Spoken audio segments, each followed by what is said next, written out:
This program provides education, not advice. Sponsors pay a fee for endorsements and interviews. See the truthayf.com disclosure page for details.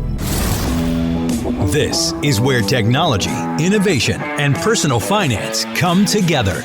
This is the truth about your future with Rick Edelman. Brought to you by Global X ETFs, dedicated to providing investors with unexplored intelligent solutions, and by Invesco QQQ, a fund that allows you to access the innovators of the NASDAQ 100. Invesco.com/QQQ. It's Wednesday, February 8th. Yesterday, I talked about the fact that you'll likely need millions of dollars in savings in order to retire in financial comfort.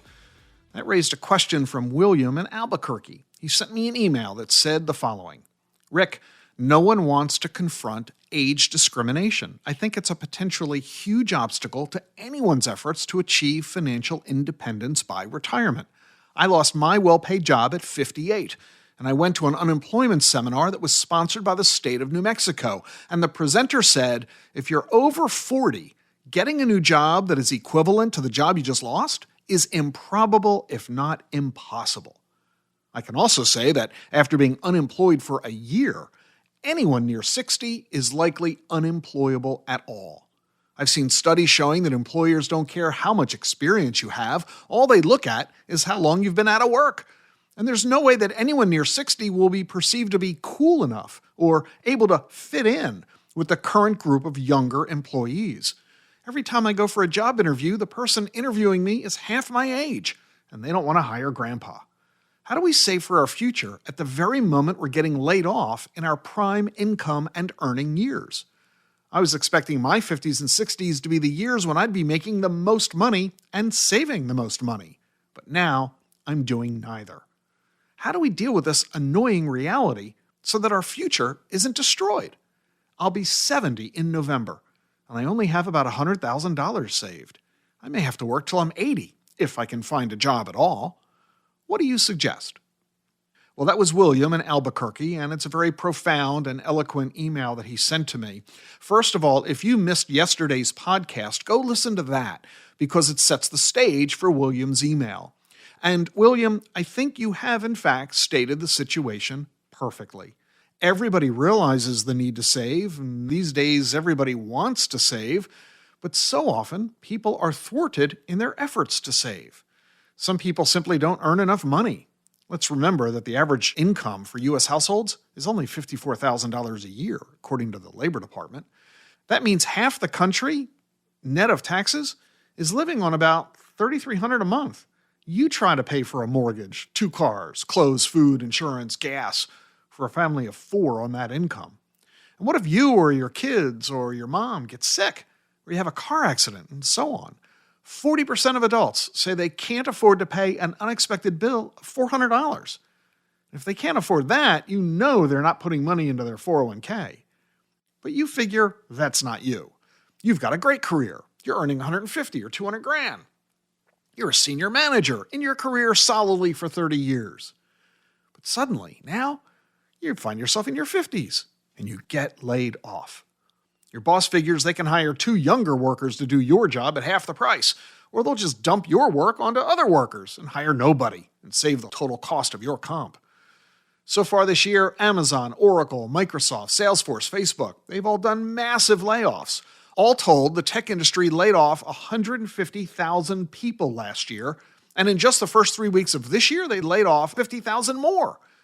It's not just the tech sector. On Wall Street, BlackRock has cut 3% of its workforce. So did BNY Mellon. Goldman Sachs cut 3,200 jobs. In retail, Bed Bath & Beyond, Carvana, Hasbro, McDonald's, and Stitch, they've all dumped tens of thousands of jobs. In crypto, Coinbase, Crypto.com, Genesis, they have fired 20 to 30% of their staff. In manufacturing, Dow and 3M and others are firing thousands as well. You think all these workers getting laid off were just in their 20s? No way. Lots of them are in their 50s and 60s. What do you do if that's you? Well, as William noted, try getting a new job equal to your old job at the same pay and benefits if you're in your 50s or 60s. Not very likely. So what do you do about all this? Well, that's what William is asking me. I bet you are too. So here's the answer. Start your own company. You've got the knowledge, you've got the skills. Instead of selling them to one customer, your former boss, sell your knowledge and skills to many customers. Working for an auto body shop, one paycheck from one boss. You have one egg in one basket. When you get laid off, that one egg gets broken. So go do work for lots of people. Get lots of people to pay you. You can do this these days pretty much in any career: education, manufacturing, retail, sales, management, tech, consulting, transportation. You get a lot of benefits of being your own boss. The tax code really favors self-employed people, and you get to work when you want, with who you want. There is an obvious downside to this, of course. You need capital to start a business. And while you might have expertise and passion in your subject, you might not know anything about operating a business, the tax issues, legal, HR, operations, all that stuff. So here's the good news. Today, you don't have to be an expert in running a business. Introducing the Internet. The Internet has created the gig economy, the rise of the on-demand worker. I talked a lot about this in my best-selling book, The Truth About Your Future. About 20% of the U.S. workforce is now people who are independent contractors, meaning self-employed people. We're talking about on-call workers, temp workers, workers who work via contract firms. Think about the person who mows your lawn, delivers your pizza, paints your house, babysits your kids. All these workers come when you call them. They perform a task, and then they leave. No single customer will pay you $150,000, but when you add up lots of customers, you can make a lot of money. The New York Post just had a story last week about a 35-year-old guy who used to be a school teacher. He's now a full-time dog walker. He's earning $120,000 a year, 3 times more than he was earning as a teacher. How do you get people to let you walk their dog? You don't have to go hustle for the gig. There are now thousands of websites that will create job offers for you. Everything from Uber and Lyft to Rent the Runway, where you rent clothes to people. The website Bellhops helps people market their business. If you're an interior designer, you can make your services available via Laurel and Wolf. Handy.com matches homeowners who need work done with people who can do the work. Maybe that's you.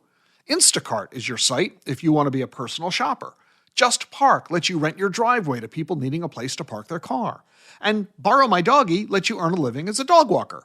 If you're a chef, you can cook a meal for people using the site Eat With.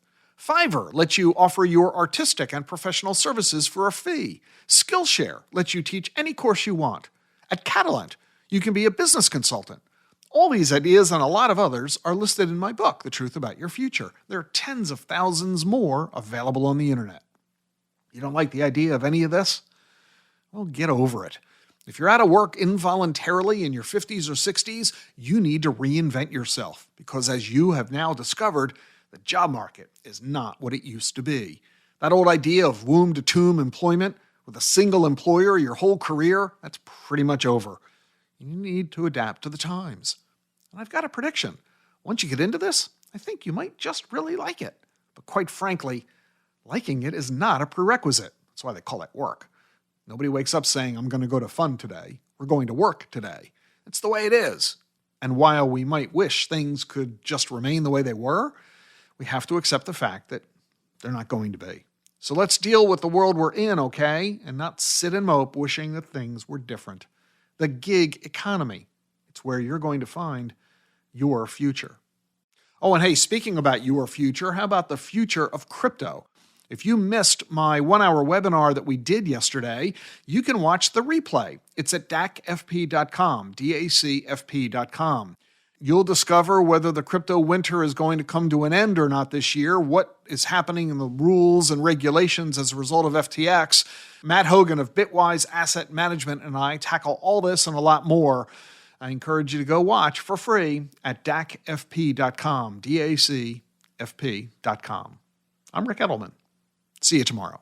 The Truth About Your Future is sponsored by Global X ETFs. Rapid advancements in telemedicine, genomics, and biotech are transforming the healthcare industry.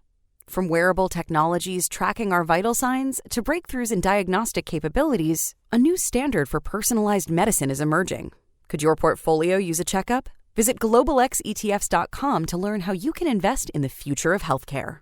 Meet Schwab Intelligent Income, a simple, modern way to pay yourself from your portfolio. Overcome the complexity of income needs in retirement with automated tax-smart withdrawals that you can start, stop, or adjust at any time without penalty. Plus ongoing monitoring, so you'll always know where you stand. And since lower fees means more money for you to invest, you pay no advisory fee. Available with Schwab Intelligent Portfolios. Visit schwab.com/intelligent income, a modern approach to wealth management.